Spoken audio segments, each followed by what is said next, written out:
Spaces influence me in how they affect your feeling on the inside. From churches to, auditoriums to theaters, there's a sense of grandness in them. I try to harness emotions in my work through the type of materiality and form that I tend to try and curate within their structures.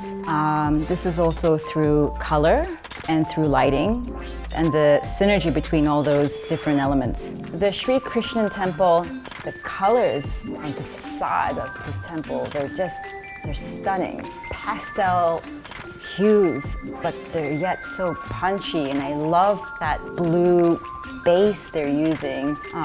Every time I walk by, I stop and take photos. So the Sai Baba temple is a landmark I'm really drawn to.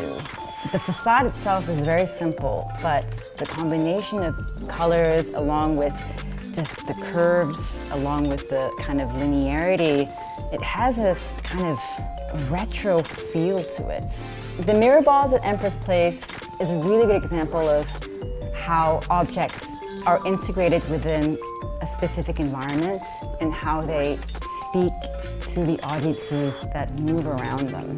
The Marina Bay Sands mirror facade is very compelling because it uses kinetic forces to generate ever-changing appearances.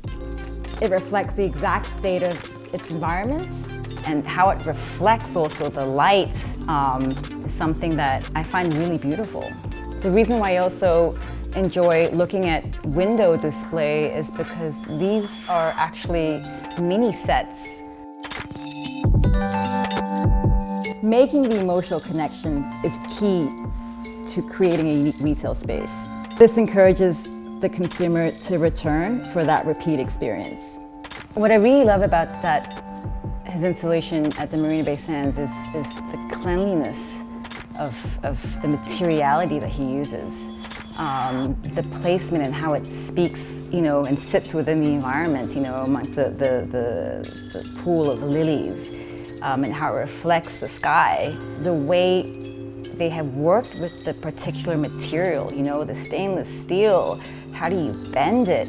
How do you install it? The technicalities of it is what I find really interesting. Cloud Forest is on an architectural scale. It's just got this grandness to it. It's like this futuristic greenhouse. Once you step inside, what I'm really drawn to is that fresh air. It's kind of like slams you in the face.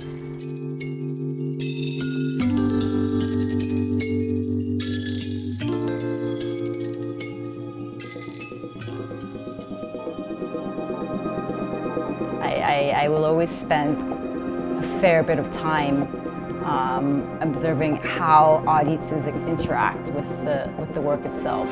The type of tool sets I like to use within the work includes a lot of reflective finishes such as mirror and lighting. I love to use mirror because it's a good opportunity to completely transform a space into something completely different. We like to play with optical illusions, we like to play with depth and repetition.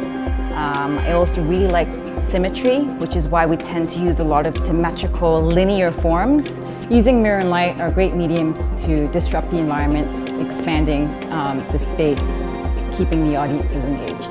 My intended audience experience when using these elements is to explore the notion of space that sits between art and architecture.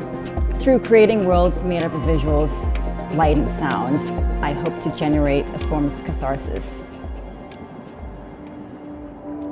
It was a time when I was still working as an interior designer. I was not feeling very inspired. I actually started just messaging friends on Facebook. Next thing you know, a friend of mine who was working at Zook, he was like, hey, they're looking for a set designer, come in for an interview.